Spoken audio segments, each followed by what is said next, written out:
सुप्रभातम सुप्रभातम सुप्रभातम। आज की ताजा खबर में आप सभी का बहुत बहुत बहुत स्वागत है। वर्ल्ड इकोनॉमी के साथ ही इस एपिसोड की शुरुआत आज हम यहाँ पे करने वाले हैं। वर्ल्ड इकोनॉमी में सबसे इंपॉर्टेंट न्यूज जो इंडियन इकोनॉमी को इम्पैक्ट कर सकती है वो है ऑयल प्राइसेस। ऑयल प्राइसेस जो है वो अराउंड 78-79 डॉलर पर बैरल के बीच में आ चुके हैं। तो क्या रीजन है इसके पीछे के? आई थिंक मिडिल ईस्ट में जो एक कुछ फियर्स थे या फिर वॉर वगैरह की जो ये बातें चल रही है वो कहीं ना कहीं दैट पर्टिकुलर फैक्टर, मतलब एग्जैक्ट मिडिल ईस्ट नहीं but a lot of oil producing countries were getting involve in indirectly in that geopolitical tensions. तो आई थिंक कहीं ना कहीं जैसे कि इसराइल हिजबुल्लाह का जो वॉर्स है उसके वजह से जो ओवरऑल एक ट्रेड में एक प्रीमियम आया था ऑयल प्राइसेस पे, तो वो कहीं ना कहीं कम होता हुआ आ रहा है कि कोई इमीडिएट एस्केलेशन उनके बीच में नहीं देखा जा रहा है। एंड दैट्स व्हाई जो एक प्रीमियम मिला था, risk premium of a full fledged war, तो वो प्रीमियम कहीं ना कहीं वैनिश हो रहा है। And that's why the prices are coming down. There is another concern about demand growth in China also, तो वो भी प्ले आउट हो रहा है। अब ये स्पेसिफिकली ये जो न्यूज फ्लोज होते हैं ये सी सॉ बैटल चलते रहते हैं। मतलब कभी एक कोई एक स्टेटमेंट दे देता है, उसके बाद उसके रिएक्शंस आते हैं मार्केट में। I think we all know about these things. The positive thing about this is कि भाई ओवरऑल अभी फिर से एक बार things are getting normalized, and which is going to be very important for Indian economy because higher crude prices जो होते हैं, Brent crude prices जो होते हैं, वो हमारे लिए इकोनॉमी के लिए काफी निगेटिव होते हैं बिकॉज वो हमारा इंपोर्ट बिल बढ़ा देते हैं। और इंपोर्ट बिल जब हमारा बढ़ जाता है तो सारे जो फाइनेंसेस है, जो बजट है हमारा, कहीं ना कहीं मतलब थोड़ा डगमगा जाता है। And that is not a good news for us. So that's why lower crude prices are is a very good news for India. और अभी ओपेक की एक मीटिंग भी ड्यू है, देखते हैं वहां पे क्या क्या मतलब डिसीजंस होते हैं। ऐसे एक्सपेक्टेशंस नहीं है कि अभी यहां से और ज्यादा कुछ प्रोडक्शन कट्स ओपेक ले सकता है। At least those discussions are not happening currently. So that's why वो डिस्कशंस का ना होना ये भी एक पॉजिटिव न्यूज है। और वो positive news crude oil prices को हमारे लिए नीचे लेके जा रहा है। देन अगर यूएस की बात हम करेंगे तो यूएस की जो 10 ईयर जिसे यील्ड है, दैट यील्ड इज एट 4.15%। तो वो इन बिटवीन थोड़ा सा इंचअप हो गई थी बट फिर से एक बार कूल डाउन होना शुरू हो चुकी है।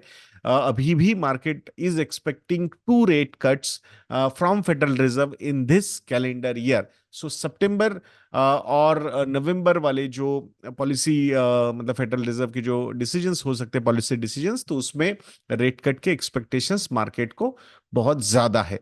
अब अगर वो नहीं होता है तो obviously I think bond markets will also react negatively and effectively उसी का नतीजा इवन स्टॉक मार्केट्स पे, इक्विटी मार्केट्स पे भी हो सकता है।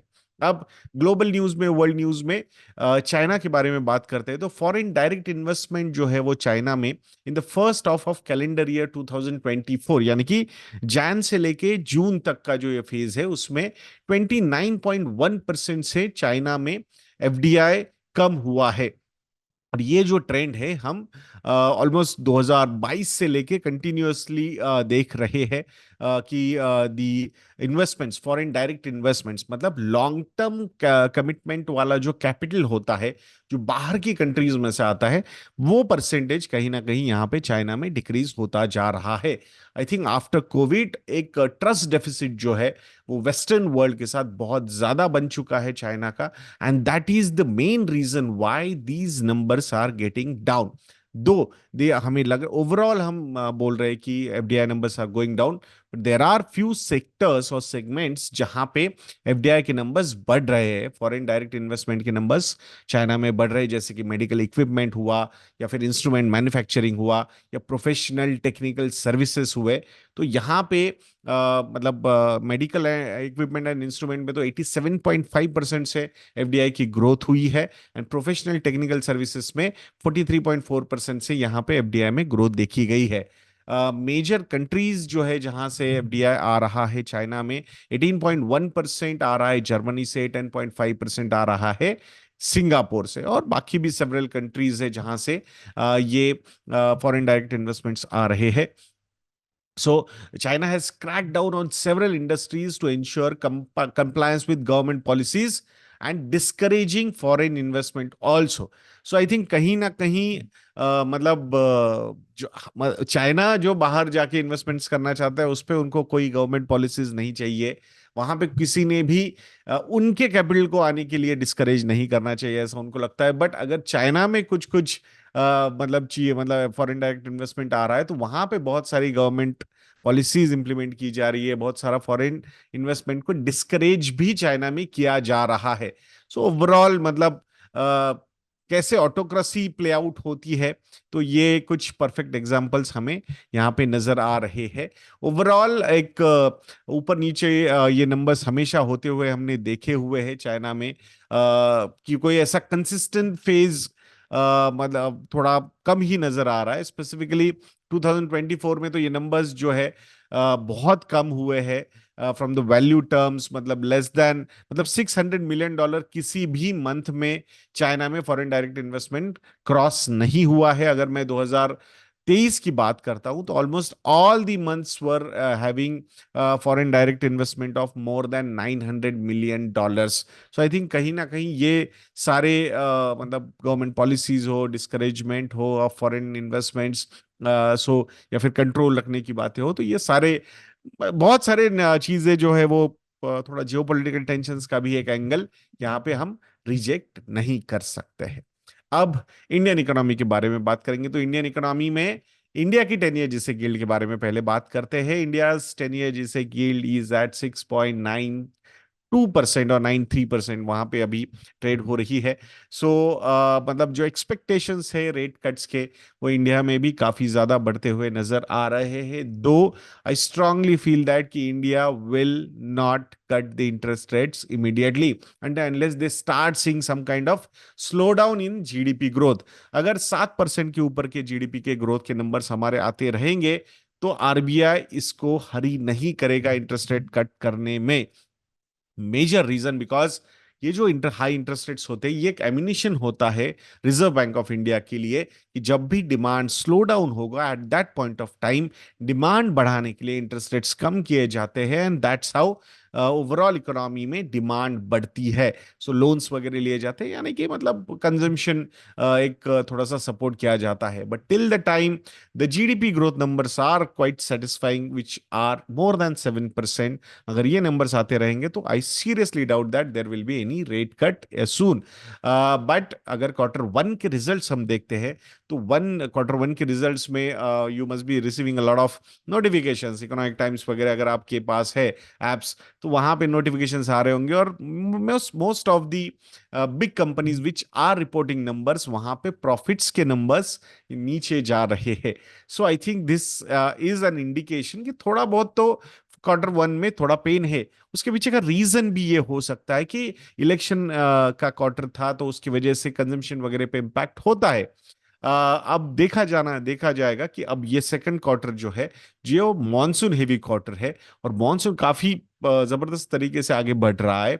सो ये अच्छे मॉनसून के numbers can drive a lot of demand and that is going to be an interesting factor to watch, and that's why instead of quarter one, quarter two के जो रिजल्ट्स आएंगे कंपनीज के वो देखना भी उतना ही इंपॉर्टेंट होने वाला है हमारे लिए। सो लेट्स सी उसके बाद ही मतलब अगर अच्छा मॉनसून होता है, स्पेसिफिकली फूड इन्फ्लेशन कहीं ना कहीं अगर कंट्रोल में आ जाता है तो हमारा ओवरऑल जो रिटेल इन्फ्लेशन है, जो सीपीआई इन्फ्लेशन होता है, वो अगर नंबर्स यहाँ पे नीचे आएंगे so I think that is going to be quite interesting thing to watch. सो देखते हैं क्या होता है।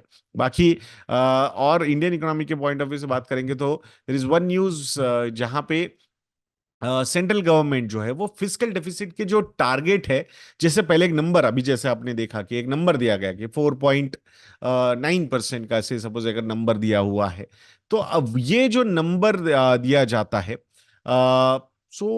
यहाँ एक स्पेसिफिक नंबर दिया जाता है बट शायद 2025-26 यानी कि FY26 से फिस्कल डेफिसिट का टारगेट रेंज दिया जाएगा। जैसे अभी जैसे बोला कि 4.9% है, लास्ट ईयर बोला था कि 5.1% है, तो ये जो नंबर्स दिए गए जाते थे अब वहां बोला जाएगा कि जो टारगेट रेंज मिली है वो है 3.7% टू 4.3%। मतलब उतना लीवे गवर्नमेंट के पास होना चाहिए कि भाई अगर सपोर्ट करना है एग्रेसिवली और स्पेंडिंग करनी है तो वो रेंज के बाहर जाना नहीं है हमें, तो range could be a good thing. So उसको उसके अंदर हमें ये सारी चीजें फॉलो करनी है। So that is going to be an interesting thing. वैसे over the longer horizon government wants to take down this fiscal deficit to 3% number, जो हमने देखा था पैंडेमिक में, जब पैंडेमिक आया कोविड में। सो पैंडेमिक के दौर बाद में जो फिस्कल डेफिसिट था गवर्नमेंट का, दैट वेंट अप टू 9.1%। उसका रीजन भी था, मतलब इनिशियल टारगेट वाज 3.5% बट 9.1% तक ऊपर गया, बिकॉज गवर्नमेंट की जो स्पेंडिंग थी वो बहुत ज्यादा थी। और क्यों स्पेंड किया गया था? क्योंकि इकोनॉमी को स्टेबलाइज करना था, and that's why these these were quite high numbers. तो अब जैसे ये फिजिकल डेफिसिट के तो रेंज दी जाएगी वहां पे, and depending on the situation कि कितना का मतलब फिजिकल डेफिसिट रखना है ये गवर्नमेंट डिसाइड कर सकता है। तो वहां पे मतलब ज्यादा सरप्राइज नहीं होना चाहिए किसी ने भी, that's the thing. Then government is taking targets on the debt to GDP ratio also. Every year they want to decrease down the debt to GDP ratio by 0.5 to 1%. I think this is going to be an ambitious target, but looking at the revenues the government is generating, it is possible. तो date ज्यादा ना बढ़ाए, यानी कि थोड़ा populism अगर control में रख के इंफ्रास्ट्रक्चर डेवलपमेंट या फिर कैपिटल कैपेक्स जो होंगे वो इंफ्रास्ट्रक्चर में स्पेंडिंग होनी चाहिए, रादर देन जस्ट मनी जो या गिविंग काइंड ऑफ प्रोग्राम्स नहीं होने चाहिए।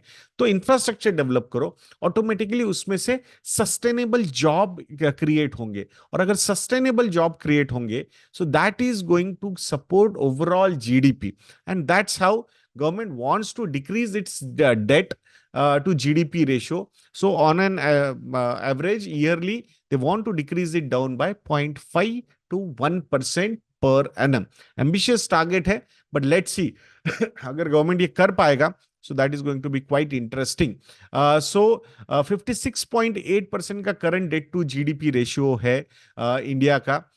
सो अब इसको धीरे धीरे धीरे कैसे कंट्रोल किया जाएगा, 50% की तरफ इनको अगर लेके जाना है, this is going to be a 5 to 6 years kind of planning which is required for that. अगर कोई ब्लैक स्वान इवेंट होता नहीं है और गवर्नमेंट के जो रेवेन्यूज है अगर ये ऐसे ही बढ़ते जाएंगे, so I think this particular number can be controlled, there is no doubt about that. Now, there is one more news regarding FDI. So, trade minister जो है मिस्टर पीयूष गोयल, उन्होंने बोला है India is not rethinking on issue of allowing Chinese FDI investment. हमने जो economic survey देखा था तो उसमें चाइनीज इन्वेस्टमेंट्स या चाइना की तरफ से जो फॉरेन डायरेक्ट इन्वेस्टमेंट आता है उसको सपोर्ट किया जाना चाहिए, उसको अट्रैक्ट करने के लिए पॉलिसीज बनाए जानी चाहिए, ऐसा इकोनॉमिक सर्वे में बोला गया था। बिकॉज बहुत सारे सेक्टर्स है जो मैन्युफैक्चरिंग में अगर हम अच्छा करना चाहते हैं तो वहां पे चाइना की तरफ से हमें एक सपोर्ट चाहिए होगा, स्पेसिफिकली द एक्सपर्टीज या फिर जो कॉस्ट इफेक्टिव मेथड्स उन्होंने डेवलप किए। अब ये चीजें फ्री में तो आएंगी नहीं, तो अगर वो मतलब वो आना चाहेंगे तो वो बोलेंगे भाई we would like to take stake in your companies, जो वो ये सारी चीजें करना चाहती है, and that's what the government of India do not want. तो गवर्नमेंट ऑफ इंडिया ने जो रूल बनाया है कि जो भी नेबरिंग कंट्रीज है जिसके साथ भी हम बॉर्डर शेयर करते हैं, तो उससे जो भी एफडीआई आएगा उसका परमिशन गवर्नमेंट से अलग से लेना होगा, और ये जब तक नहीं होगा तब तक आप नहीं ला सकते पैसे। तो ऑब्वियसली मतलब वहां पे स्क्रूटिनी बहुत ज्यादा की जाएगी, and that's what the businesses will not like. And अब इसमें शॉर्ट टर्म के एंगल से हम देखेंगे तो अरे आने दो ना, क्या फर्क पड़ रहा है, अच्छी बात है। But I think from the long term point of view I think this is a very measured step taken by government of India, and I think it will continue like that. So let's see. अब stock specific या stock market के बारे में बात करेंगे, जिसमें पहली company है टाटा कंज्यूमर्स। टाटा कंज्यूमर्स के क्वार्टर 1 के रिजल्ट्स आ चुके हैं। नेट प्रॉफिट 8.5% से यहाँ पे घटा है, 290 करोड़ रुपीस का नेट प्रॉफिट आया है। सो रेवेन्यू अगर हम बात करते हैं तो revenues are at 4,352 crore rupees. Year on year the revenues are up by 16%, quarter on quarter the revenues are up by 11%। Organic growth जो है वो 10% की रही है Q1 FY25 में। एबिटा का जो नंबर है वो ईयर ऑन ईयर 23% से बढ़ा है। EBITDA number for Q1 FY25 is 671 crore rupees. And quarter on quarter ये एबिटा का नंबर बढ़ा है 6% से। एबिटा मार्जिन की अगर हम बात करते हैं, so year on year the EBITDA margins have gone up by 80 basis points। Currently Q1 FY25 में EBITDA margins are at 15.4%। Quarter on quarter this particular number has gone down by 70 basis points। तो अब आप बोलोगे EBITDA की growth 23% की है year on year, then why there is a fall in profit. So profit यहां पे क्यों गिरा है? सो प्रॉफिट गिरने का सबसे बड़ा रीजन यहां पे जो है वो है higher interest expenditure. So rise in borrowings and depreciation cost जो है, ये एक इम्पैक्ट यहां पे हुआ है। So that's why these numbers are not that good. So ये बट आई थिंक ओवरऑल ये जो कंपनी है, आई थिंक इस पे हमें फोकस करना होगा। Overall revenue growth and EBITDA margins if they are improving, that's a very positive news. अब बात करते हैं वरुण बेवरेजेस के बारे में। Q2 कैलेंडर ईयर 2024 के रिजल्ट्स आ चुके हैं। क्यों Q2 calendar year 2024? Because Varun beverages का जो फाइनेंशियल ईयर है वो जैन टू दिसंबर का है। मेजर रीजन ये हो सकता है बिकॉज जो बड़े बड़े ब्रांड्स है जिनके लिए ये प्रोड्यूस, मतलब मतलब जैसे पेप्सी हो, लेज हो, तो ये जो इनके लिए मतलब ये प्रोडक्ट्स यही वरुण बेवरेजेस ही बनाता है। तो इनकी पेरेंट का मतलब सॉरी इनकी जो कस्टमर्स है वो जैन टू दिसंबर का कैलेंडर ईयर फॉलो करते हैं, फाइनेंशियल ईयर बोल के। So that could be one of the reasons. Even Varun Beverages also follows that. So net profit जो है वो 26% से बढ़ा है in Q2। The profit number is at 1262 crore rupees। I think this is quite staggering profit numbers, no doubt about that. 26% से year on year profit growth यहाँ पे हुई है। एबिटा की अगर हम बात करते हैं तो EBITDA number has also gone up bye 31.8%। The EBITDA number for last quarter was 1991 crore rupees। Last year same quarter में ये नंबर 1500 crore rupees का था। एबिटा मार्जिन्स भी यहाँ पे 74 बेसिस पॉइंट से इंप्रूव हुए हैं and the current EBITDA margins are 27.7%। तो ग्रॉस मार्जिन्स हायर होने की वजह से ये नंबर्स यहाँ पे इंप्रूव हुए हैं। ग्रॉस मार्जिन्स जो है वो है 54.7% पे। 222 बेसिस पॉइंट से ग्रॉस मार्जिन्स भी यहाँ पे ईयर ऑन ईयर इंप्रूव हुए हैं। सो ये जो इसका रीजन है, ये टाइमली प्रोक्योरमेंट जो है वो कंपनी के करने की वजह से यहाँ पे ये नंबर्स अवेल कर पाया है company. There is a news regarding Varun beverages and that is stock split. So 2:5 का स्टॉक स्प्लिट यहाँ पे हुआ है। कंपनी ने इंटरिम डिविडेंड भी डिक्लेयर किया है, ₹1.25 पर share. So obviously I think stock split and all those things, जब स्टॉक प्राइस बहुत ऊपर चली जाती है तो कहीं ना कहीं उसको और अफोर्डेबल दिखाने के लिए ये नंबर्स आते हैं। Otherwise these are just accounting entries. Stock split में ऐसा कोई मतलब लॉजिक मुझे ज्यादा नजर आता नहीं है। अब नेक्स्ट न्यूज जो है वो डिक्सॉन टेक्नोलॉजीज के बारे में है। Q1 के रिजल्ट्स आ चुके हैं and net profit is up by 109% year on year. 140 crore rupees का नेट प्रॉफिट लास्ट क्वार्टर का यहाँ पे आया है। रेवेन्यू जो है वो 101% से ईयर ऑन ईयर बढ़े हैं। The revenue number is at 6,588 crore rupees। EBITDA numbers are at 256 crore rupees। 90% year on year growth यहाँ पे भी दिखी है। EBITDA margins though have decreased by 20 basis points. The EBITDA margins are at 3.9%. PAT is at 140 crore rupees, 109% से यहाँ पे year on year ऊपर है। PAT margins are same at 2.1%। Free cash flow यहाँ पे नेगेटिव है 124 crore रुपीस का। Major reason company is investing big time into new facilities. Net debt जो है वो 92 crore रुपीस का है। आरओसी के नंबर अगर हम बात करते हैं तो 38.4% का आरओसी नंबर है कंपनी के। ओवरऑल स्ट्रक्चर के पॉइंट ऑफ व्यू से हम बात करते हैं तो 40 बेसिस पॉइंट से आरओसी भी यहाँ पे बढ़ा है। Return on equity numbers are at 27%। 108 basis point से आरओई नंबर्स भी यहाँ पे बढ़े हैं। Which is the segment which is performing really well, वो है mobile and electronic manufacturing division. So revenue के पॉइंट ऑफ व्यू से बात करते हैं तो revenue growth in this particular segment is 189% year on year. from 1795 crore rupees to 5192 crore rupees. Even quarter on quarter भी अगर हम बात करते हैं तो 3000 करोड़ से 5200 करोड़ तक 68% का quarter on quarter growth mobile and EMS division के रेवेन्यू ने यहाँ पे दिखाया है। ऑपरेटिंग प्रॉफिट के नंबर्स भी इसी तरीके से यहाँ पे ऊपर आए हैं, from 53 crore rupees to 171 crore rupees, year on year growth of 223%, quarter on quarter growth of 63%। So I think ये एक बहुत बड़ा सेगमेंट है, बहुत ही मतलब क्लाइंट्स भी अगर आप देखोगे तो Samsung, Xiaomi, Realme, Motorola, so ये सारे ब्रांड्स इनके पास है। And Dixon is targeting to corner around 40 to 45% ऑफ द total electronic manufacturing services outsourcing opportunity in India. This is going to be a very big matlab target. So homegrown EMS company plans to invest around 500 crore rupees towards expanding production capacity for mobile manufacturing, which is the largest business for the company. और ये recent past में तो ये बहुत ही जबरदस्त growth यहाँ पे देखे गया है कंपनी के लिए। बाकी भी कंज्यूमर इलेक्ट्रॉनिक्स की अगर हम बात करते हैं, होम अप्लायंस की बात करते हैं, तो यहाँ पे कोई ऐसा सॉलिड ग्रोथ नजर नहीं आ रहा है। Year on year 18%, 14% kind of growth numbers are there in the home appliances and consumer electronics में तो यहाँ पे निगेटिव ग्रोथ है year on year and quarter on quarter. मतलब कंपनी का जो फोकस है वो clearly mobile manufacturing EMS outsourcing पे ही नजर आ रहा है यहाँ पे। So this is one company की जो काफी हाई वैल्यूएशन पे करंटली ट्रेड कर रही है। बट ये जो हाई वैल्यूएशन से जब तक ये ग्रोथ नंबर्स डिलीवर करता जाएगा तो ये जस्टिफाइड लगेंगे। बट जहां पे डिसअपॉइंटमेंट ग्रोथ के नंबर्स में आनी शुरू हो जाएगी, then in that particular case we will have to be ready for some kind of consolidation, time correction, or even price corrections are also possible.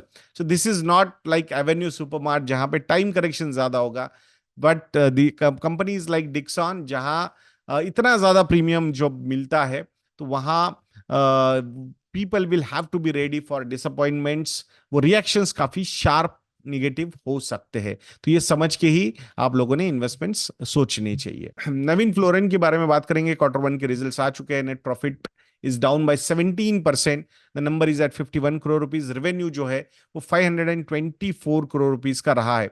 तो रेवेन्यू ग्रोथ यहाँ पे अराउंड 6.6% की ओवरऑल रही है। एबिटा के नंबर्स 12.1% से year on year यहाँ पे डिक्रीज हुए हैं। एबिटा मार्जिन्स जो है वो 19.2% के आए हैं लास्ट क्वार्टर में। Last year same quarter the EBITDA margins were 23.3%। तो definitely this particular industry is going through some kind of consolidation. There's no doubt about that. So जो एक बहुत बड़ा बेनिफिट इन कंपनीज को जब चाइना ने कुछ हार्श मतलब वहां पे स्टेप्स लिए थे to stop the speciality chemical industries पे जो पॉल्यूशन क्रिएट हो रहा था उसकी वजह से, वो स्टेप्स कहीं ना कहीं वापस लिए जा रहे हैं। And that's why this particular industry which enjoyed a good amount of growth is now struggling to have that kind of growth. Even there are some kind of degrowth also we are seeing. So ये ऐसे phases रहेंगे, but from the long term point of view earning visibility काफी अच्छी है इस segment में, but ये काफी ज्यादा पेशेंस टेस्ट कर सकता है। Now there is one IPO which is coming. The company's name is First Cry. IPO आने वाला है। वैल्यूएशन अराउंड $2.9 बिलियन का है। बड़े बड़े इन्वेस्टर्स इसमें इन्वेस्टेड थे फर्स्ट क्राई में, तो वहां पे $220 मिलियन का ये आईपीओ का साइज हो सकता है। अराउंड 1800 करोड़ रुपीस का ये इशू रहेगा, जिसमें नया कैपिटल भी रेज किया जाएगा और ऑफर फॉर सेल भी रहेगा। सो बड़े बड़े इन्वेस्टर्स इसमें से अपना थोड़ा स्टेक सेल कर सकते हैं। प्रेम जी इन्वेस्ट है इसमें, महिंद्रा एंड महिंद्रा है, सॉफ्ट बैंक है। तो कहीं ना कहीं थोड़ा बहुत जो ऑफर फॉर सेल में महिंद्रा एंड महिंद्रा भी निकालने वाला है, टीपीजी भी निकालने वाला है, पीआई अपॉर्चुनिटीज फंड भी निकालने वाला है, नेक्स्ट जेन भी यहाँ से अपना कुछ स्टेक थोड़ा सा निकालेगा, एसवीएफ, फ्रॉक, केमैन लिमिटेड, ये कंपनी भी अपना थोड़ा सा स्टेक यहाँ से निकाल सकती है। अब देखते हैं मतलब रेस्पॉन्स कैसा रहता है, क्या रहता है। बट आईपीओज का मतलब typically all time high levels पे जब मार्केट्स होते हैं तो बहुत सारे लोगों को लगता है ना कि मतलब ये कैसे मार्केट सस्टेन होंगे। सो दैट्स हाउ आईपीओज वगैरह, ये जब डिमांड बहुत ज्यादा है मार्केट में अबाउट स्टॉक बाइंग, सो उस केस में promoters will be there which will create that particular supply. ये समझना भी उतना ही इंपॉर्टेंट है। सो कैसा लगा आज का एपिसोड, ये कमेंट सेक्शन में लिखना मत भूलिएगा दोस्तों। And if you feel that we are doing a good job, तो हमारे रिसर्च प्रोडक्ट्स को भी सब्सक्राइब कीजिएगा। इंडिविजुअल मॉडल पोर्टफोलियोज पे अब तक का या फिर अब तक हमने पहली बार कूपन कोड रखा है। कूपन कोड है बजट। 50% का डिस्काउंट भी आपको हमारे इंडिविजुअल मॉडल पोर्टफोलियोज पे मिल सकता है। आशा करूंगा आप जरूर इन्वेस्टरनेट.इन को विजिट करके हमारे इंडिविजुअल मॉडल पोर्टफोलियोज को सब्सक्राइब करोगे। तो ऐसे वीडियोस के लिए चैनल पे बने रहिए, वीडियो को लाइक करना, शेयर करना और चैनल को सब्सक्राइब करना बिल्कुल मत भूलना। नेक्स्ट वीडियो में मिलते हैं। जय हिंद।